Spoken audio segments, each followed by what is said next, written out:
Before we dive in, I've got a very exciting announcement that many of you have been waiting for. If you've been following Dr. Elizabeth Bright, you probably know that getting a one-on-one consultation with her currently means waiting up to 7 months. That's how in demand and booked out she is, and for good reason, because Dr. Elizabeth Bright is one of the most trusted voices in this space, and someone who truly cares about helping each and every one of you. Now, while she's already written 2 incredible books, with a third one on the way, we know some of you are still craving that personal connection with her. That is why I am so beyond thrilled to announce something brand new. Dr. Elizabeth Bright and I are teaming up to launch an exclusive all-new community workshop. Led by Dr. Bright herself, this will actually be the only way to work directly with Dr. Bright from now on. She will be dedicating most of her professional time to this community moving forward, and it will include full access to the Steak and Butter Gang community and our 90-day transformation challenge. Everyone will have a chance to win $2,000 in cash prizes just for staying carnivore. If you've been hoping to work with her, I highly recommend you check out the description box down below. It will be the first link in the description box. Click it and sign up to join the waitlist so that you're notified the moment it is open. Without further ado, let me introduce and bring on Dr. Elizabeth Bright. I am here with Dr. Elizabeth Bright. We are in Bari, Italy, where Dr. Bright lives, and I am actually on vacation with Max, but how can I not film some amazing videos so that you guys can learn firsthand from Dr. Bright? So welcome, Dr. Bright. Introduce yourself. Thank you. So glad you visited us. I'm Dr. Elizabeth Bright. I'm an osteopath and a naturopath. I specialize in thyroid and adrenal function, and I recommend a high-fat carnivore diet. Perfect. I will be partnering and collaborating with Dr. Elizabeth Bright here to bring you group calls. This is legendary because up until now, Dr. Bright only takes one-on-one consultations, and your waitlist can sometimes get very long. And a lot of women are desperate for your help. So we're going to make it much more accessible and easy to get help from Dr. Bright by opening these group calls for anyone and everyone. So to sign up and get on these groups, it's also linked down below in the description box. Thank you. Very excited about that. I'm so excited too. Let's start with the first food that I feel like a lot of carnivores have problems and inflammation from. Pork. What are your thoughts on pork? I don't eat pork. My husband eats pork. Chickens and pigs are not fed what they evolved to eat, whereas cattle and lamb, if we fed them what we fed chickens and pigs, they would die. So we're able to figure out humans how to feed pigs and chickens in confined spaces and in our communities. They are higher because of what they eat. The flesh is higher in omega-6. Omega-6 is inflammatory. So it's more people who are extremely sensitive, whose immune system is extremely sensitive. I recommend they eliminate both chicken and eggs and pork for a couple of weeks to see how that helps their inflammation, and then reintroduce one by one each item, just because if their inflammation comes back, it could be one of those things. Typically, egg whites are more inflammatory than egg yolk. There's no nutrition in egg white unless you're thinking obsessed about protein. Right. There is nutrition in egg yolk. Bacon, of course, is cured. Cured meats have substances we used to cure meats. We figured out how to cure meats as humans to make it not rot over time and to survive hotter temperatures until we invented refrigeration. So it really is a degree of your inflammation that decides if that food is currently going to be inflammatory for you. Got it. What are some typical symptoms or signs that indicate they're going through inflammation? Well, if you remove the foods and things come back, what went away comes back, that's a sign. A lot of people may have hives. They may have a skin reaction. They may break out. They may have pain in their joints. Could be anything. So it's your sympathetic nervous system that is saying, whoa, this doesn't work for me. And your sympathetic nervous system has all kinds of ways to communicate. Exactly. For me, I would immediately feel congestion and puffy eyes if I ate something that wasn't agreeing with me early when I was healing. And then the other thing that I notice is when I eat conventional pork and chicken, my ankles will swell. Yeah. Yeah. Yeah. So those are all signs of inflammation. They are. Perfect. Indeed. Then what are your thoughts on pasture raised, really high quality, you get it from your local farm, pork and chicken? Is it better? Okay, it's just it's I don't necessarily think it's that much better because they are not feeding them the small rodents to the pigs is what they evolved to eat. I have one patient who manages to feed her chickens mealworms.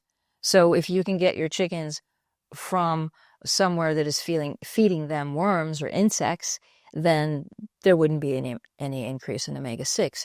But there's no way you have to have your own chickens. There's no way you can make any profit if you're feeding your chickens Yes. Exactly. worms. Right. Let's go to cured meats. So would you say all cured meats, like pastrami, prosciutto, deli meats, are those all more inflammatory as well? Absolutely. Absolutely. You have to look at the ingredients. We're in Italy, very, high level of quality of cured meats, but they don't even tell you what exactly is in it. Just to give you an example, the canned anchovies that says on the can 100% olive oil, by law they're allowed to write that even though it's 80% canola oil. Oh, wow. That's So unfortunately you can't trust the label. in the States, they always sneak in sugar as well. Sure. Yeah, so it's actually very important to check the ingredients, and even then it might just not be right for you. It might not be true. Yeah. Check your symptoms. Trust your symptoms. Trust your symptoms. Seafood. Why did I always have itchy skin and almost allergic reactions when I would eat shrimp early on in my carnivore journey, like the first 2 years? And then after 2 years of healing, I was able to eat it with no issues. I wouldn't say iodine because a lot of people are told not to eat shrimp because of the iodine, but there's 35 micrograms of iodine in a can of sardines, which is nothing. So 1 drop of 5% has 6 milligrams. So I would doubt it. The furthest thing I could think would be possibly you had some fluoride attached and the tiny bit of iodine in the shrimp maybe caused a reaction, or simply your immune system was, because you had inflammation before, was just sort of having a pendulum effect and needed to get that good nutrition in that you did, and then you were less sensitive. What are some of the most inflammatory or lowest in nutrients seafood that you feel like people could just skip over? Well, seafood doesn't have any fat. I mean, you could look at good salmon, wild caught salmon, that has some fat. The bluefish, in Italy we say the bluefish, all the ones that have fat, the anchovies, the sardines, they have some fat, but they don't have the quantity of fat that meat and, that beef or lamb have. They don't have iron. So there's never going to be as nutritious, ever. Right. I would say add it once in a while, but again, cows that are fed, all cows are somewhat pasture raised, right? They have to be fed some form of grass. Yes. Fish is in our waters. You have to go really far to get clean water. And I don't even know if it exists anymore.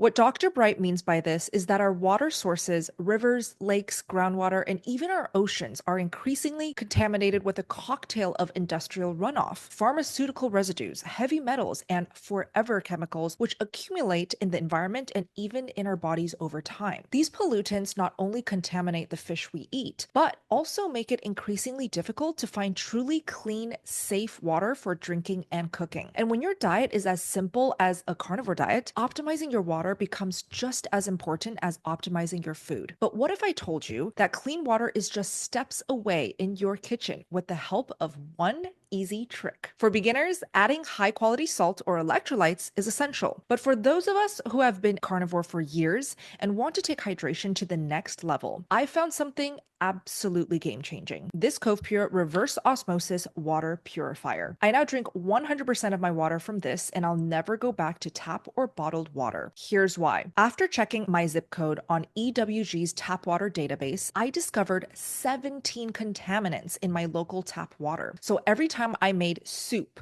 poached eggs, or simply took a sip of my tap water, I was ingesting these forever chemicals into my body. Cove Pure's Clear Wave technology removes thousands of harmful substances like lead, arsenic, forever chemicals, and bacteria, up to 250,000 times smaller than a speck of dust, which is insanely small. Just plug it in, fill the tank, and enjoy cold, hot, or room temperature water with zero installation or plumbing required. It looks beautiful on the counter, and it gives me peace of mind with every single sip. So, if you're serious about clean water that would make any fish in the world jealous, visit covepure.com/steakandbuttergal to get $200 off your order. I've also linked it down below in the description box. This even applies to sardines and higher fat fish like salmon, salmon belly. Those are all not the best, right?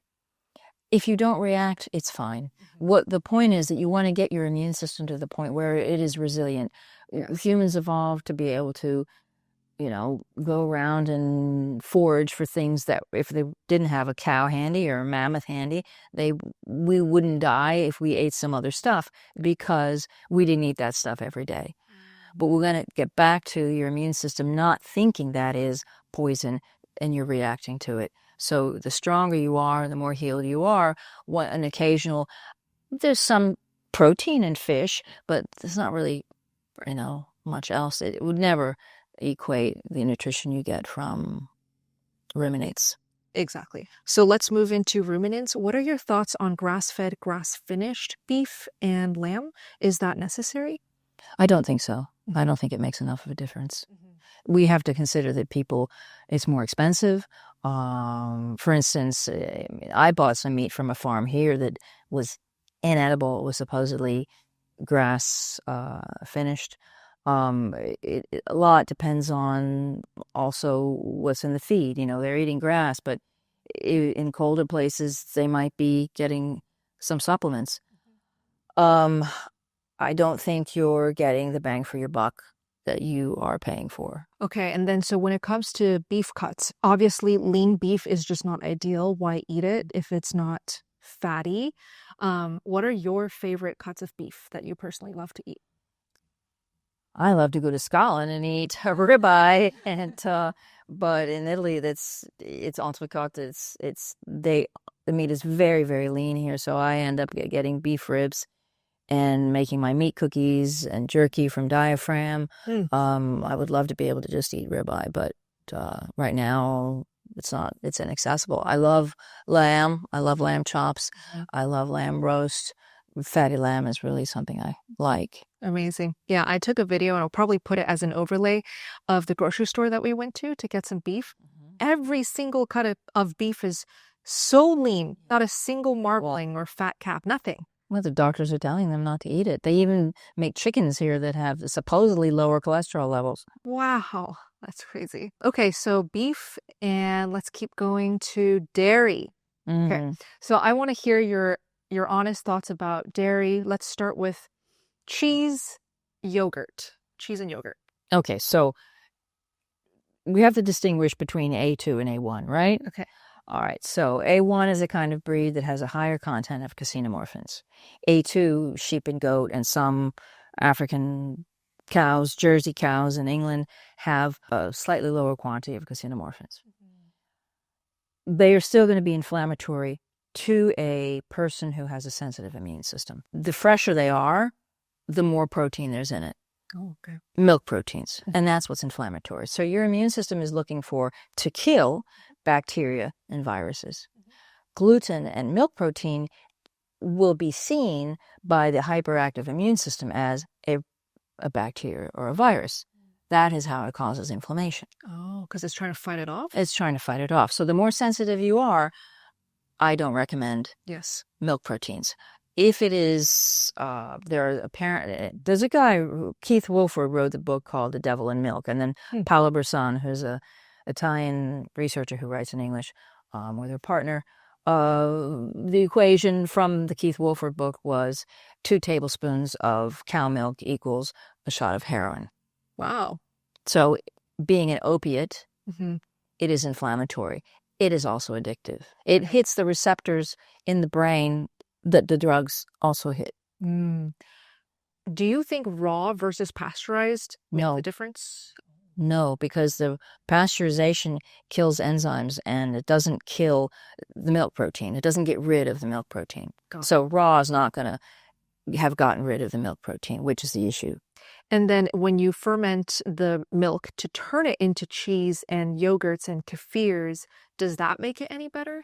A tiny bit, because the fermentation process eats some of the protein. So the bacteria that make the cheese eat some of the protein, but not enough. Blue cheese apparently has the least, according to Keith Wolford, the least quantity of carcinomorphin.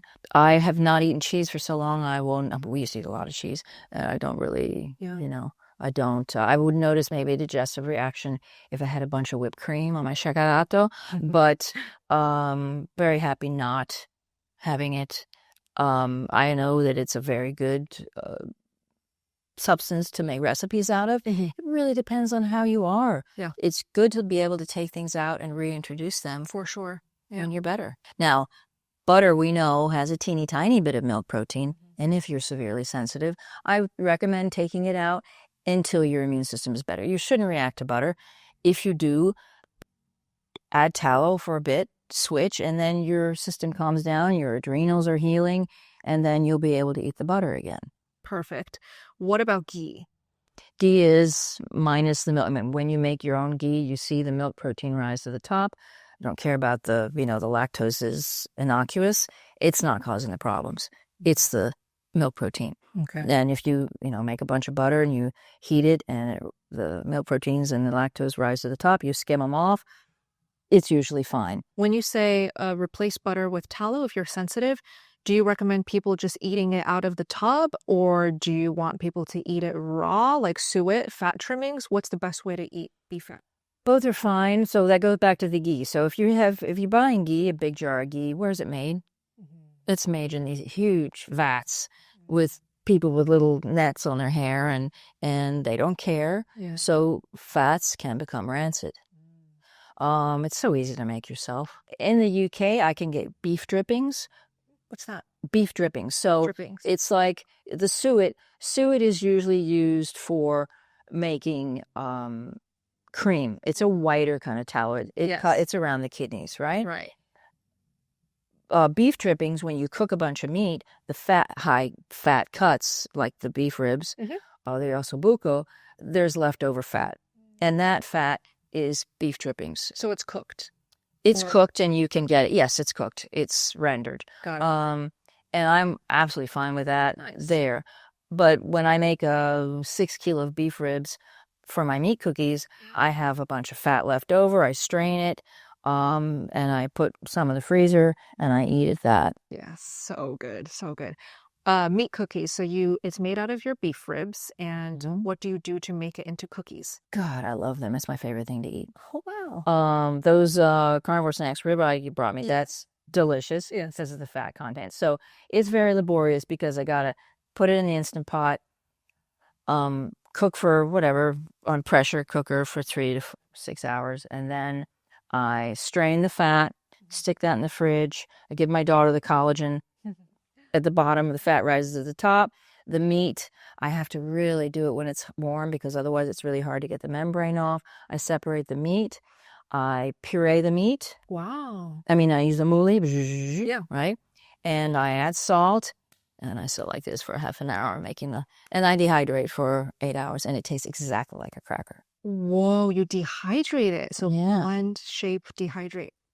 That sounds delicious. But it's laborious. Yeah, I do it once a week. I get the ribs on Monday, and by Wednesday, I've got meat cookies. I'm very happy. Are there any other animal foods that you want to touch on that could be inflammatory after working with so many people healing through carnivore? I don't think organs are important. Oh, yeah, organs. Okay, why? I think if you come to me, if you're hypothyroid, you're going to have low iron. I have had a patient who needed infusions. I told her to eat 100 grams of liver 3 times a week for 2 weeks. She was fine. So then her liver came up. She also at the same time was treating her hypothyroidism. So she was able to metabolize the iron that was in the liver. Obviously, there's more iron in liver than there is per gram in beef. I wouldn't do that all the time because I don't, liver also has a whole bunch of stuff and it even has carbohydrates. So it's not necessary to go eat a bunch of liver to be healthy. And you don't need to buy desiccated liver supplements if you're addressing your health issues, which are very expensive. Right, right. So for the average carnivore who feels already pretty good going carnivore, they don't need to worry about eating organs every day. No, they do not. Okay. In the carnivore community, there are a camp of like deep healers who have extreme histamine issues. So yeah, anything with even a little bit of histamines give them insane symptoms. And I've met some women personally, and they would tell me their stories and I would be in shock. They can't even get out of bed. So what are some of the highest histamine foods that are carnivore? They're hypothyroid, Isabella. So if you're hypothyroid, you don't have the DAO. Your kidney doesn't have the DAO. Kidneys doesn't have the DAO, doesn't regulate the DAO. So you're going to be highly sensitive to histamine. What is the DAO? DAO is the part of the kidneys. It's an enzyme that reduces the histamine levels. So some people have told me that they can only eat meat that was killed 4 days ago. Yeah. Hard to find. Right. Yes. So aged meat is going to have higher histamine content. It's protein as it dies, and the longer it has been dead, histamine, the protein molecules they change with time and heat. So ground beef has a higher histamine content than a piece of steak that is medium rare. Right, right. What about bone broth? Yes, it's slow cooked. So anything slow cooked ups the histamine. Yes. Yeah. Okay. And then obviously cured meats, fermented meats have been sitting there. Yes, yes. Okay, got it. When you say the histamines are hypothyroid, what can they do to reverse the histamine? Like, what is your protocol to heal histamine intolerance? Well, don't be hypothyroid. Right. And that's really it. Yeah. You can't, we have to eat the meat, right? So it's very rare that you can go and find meat that, if you're a hunter, fine, you just killed it and you ate it, but it's kind of pushing it for you to have a normal lifestyle. Go and do that. There isn't any, I don't believe in taking antihistamine agents. It's a natural process in your body that you shouldn't be reacting to. Tea. Why do you not recommend tea? Because it is a goitrogen. It is one of the most powerful goitrogen. It prevents the absorption of iodine. Okay. It is fluoride. Tea has that particular, which I used to love when I lived in China, has that acidic taste that only comes from the plants being grown in fluoride-rich soil.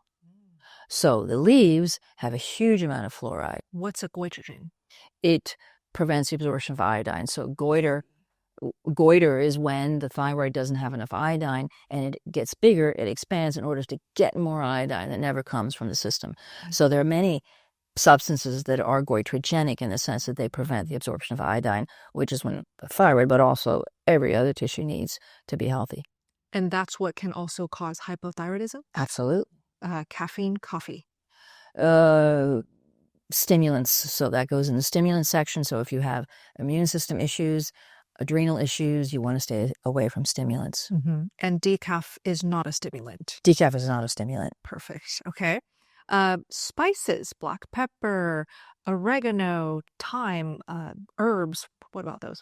All right. Spices are stimulants. Capsicum is a stimulant. Pepper. Hot pepper. Spices, if you think about cardamom is a stimulant. Cumin is a stimulant.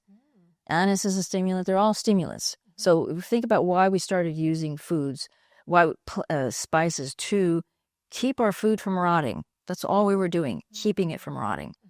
The herbs are highly medicinal. So rosemary is estrogenic. Rooibos tea, that's estrogenic. These are all powerful plant chemicals that I don't think somebody who needs to heal should be using. Garlic, onions, highly powerful plant chemicals. Oh, wow. Well, so I see a lot of health experts online eat garlic raw, eat onion raw to promote health and healing. Why do they do that? Well, Italians stick it in their ears. when they have a cold. Why do they do that? Because it's a powerful plant chemical. All medicine started as plants. They all started as plants that had powerful chemicals in them that could cause a physiological response in the body. But that's not good. Oh, I don't believe in medicine. okay. I mean, if your leg gets cut off, absolutely you need to go to the doctor, Yeah. at the hospital, take medication so you can survive the surgery. But as a rule, you're gagging the symptoms. Gagging the symptoms. What does Yes, that mean? by you're taking a plant chemical. If you're chamomile, it's a stimulant. It helps you sleep? No, it doesn't. Neither does cannabis. It is affecting your benzodiazepine receptors and making them a little excited so you feel more relaxed. But you don't actually sleep deeper. No, you don't. Right. And vanilla is an opiate, Mm. and cinnamon is a stimulant. Oh, apple cider vinegar. Everybody is obsessed with it, drinking it in the morning with their meals. What do you think of ACV? I don't think you should be drinking apple cider vinegar. I mean, I don't think it hurts you if you're well and you drink some apple cider vinegar. Just like if you squeeze a lemon in your sparkling, in your fizzy water, it's not going to hurt you. Yeah. It's all about degrees. Tea, an absolute no-no. Mm. Oats, cassava, flaxseed, all of and I would say rosemary and thyme. Those are goitrogens that you need to stay away from. Wow. What about nuts? Nuts are poison because of the plant chemicals. Right, right. And beans. And beans. Yeah, legumes. Are there any vegetables that are safe to eat? Lettuce. Lettuce has, safety. We're talking about if I have to go, if you have family, your grandmother gets, I had to go through, I had to stuff myself. We went through Xinjiang and went to Mongolian family, and it's bad manners to not eat. Yeah. So I ate and ate and ate and ate and ate because it was bad manners. I didn't want to offend these people who were so kind.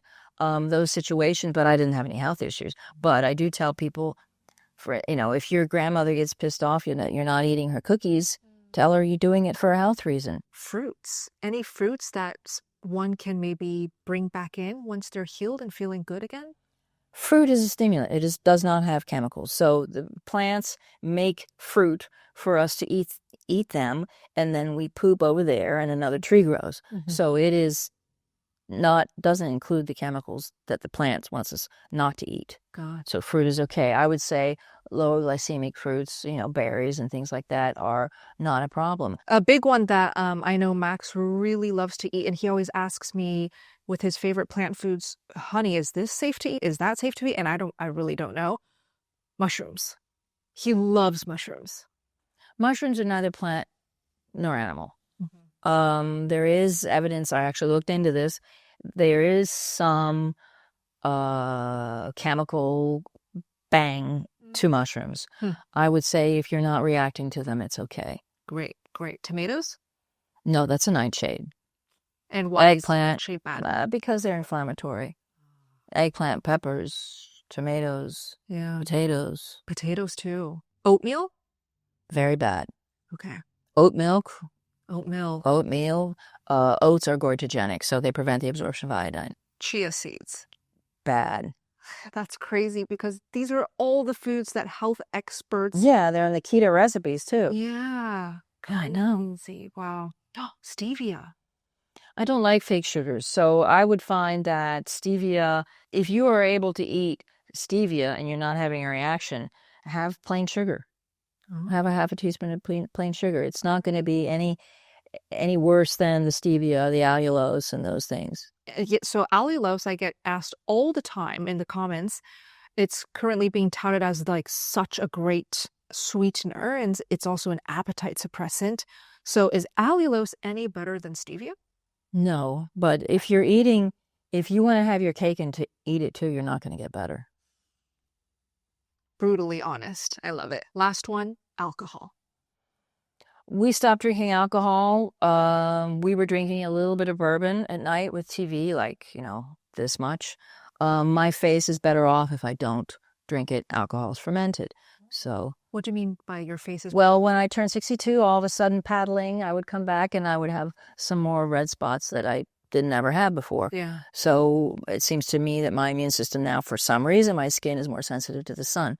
So I stopped the alcohol because I'm vain. So you do support people who, when they do get well, they feel amazing again. They want to reintroduce some foods to experiment. You're all for it. Yes, but if they want to live their best optimal life, they should maybe have birthday cake on their birthday, but not regularly introduce these foods. So we're trying to make you so strong that when the shit hits the fan, when the stress is so high, you are able to weave and you don't break.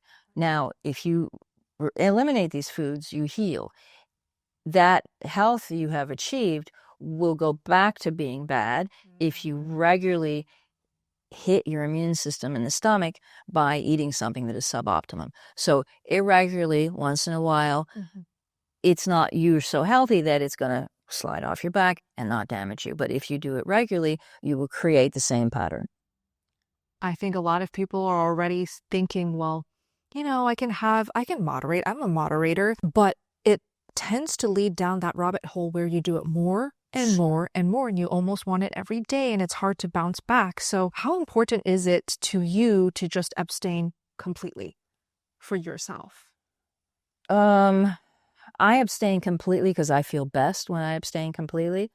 When we go to Scotland, we'll have I don't know what they call it, scone, or even a piece of cake. I don't feel as great, but I'm not going to do it long enough to put any dent in my optimum health. So if you guys didn't know, Dr. Bright has now written 2 phenomenal books. Both of these books are a must-read for all ages, for women, for men, for children, for teenagers, everyone. And so why are these 2 books so important for everyone to read? They explain why stress is killing you. They explain why you don't need synthetic hormones. They explain why you need a high-fat carnivore diet. Yes, they explain why, specifically more about why you need iodine, what foods and medications and substances prevent the absorption of iodine. So you live your best life. Many, many of my patients have figured out that they started feeling bad during puberty. Now, you have a 3rd book coming out. Talk about that. So the 3rd book is all of my knowledge and research about thyroid function and adrenal function, and also telling people how to identify symptoms in themselves and how to treat it. So if you're my patient, this is what I would tell you to do. I've got a very exciting announcement that many of you have been waiting for. If you've been following Dr. Elizabeth Bright, you probably know that getting a one-on-one consultation with her currently means waiting up to 7 months. That's how in demand and booked out she is, and for good reason, because Dr. Elizabeth Bright is one of the most trusted voices in this space, and someone who truly cares about helping each and every one of you. Now, while she's already written 2 incredible books, with a 3rd one on the way, we know some of you are still craving that personal connection with her. That is why I am so beyond thrilled to announce something brand new. Dr. Elizabeth Bright and I are teaming up to launch an exclusive all-new community workshop. Led by Dr. Bright herself, this will actually be the only way to work directly with Dr. Bright from now on. She will be dedicating most of her professional time to this community moving forward, and it will include full access to the Steak and Butter Gang community and our 90-day transformation challenge. Everyone will have a chance to win $2,000 in cash prizes just for staying carnivore. If you've been hoping to work with her, I highly recommend you check out the description box down below. It will be the first link in the description box. Click it and sign up to join the waitlist so that you're notified the moment it is open. Thank you all so much for watching today's video, and I hope to see you in my next one. SBG out.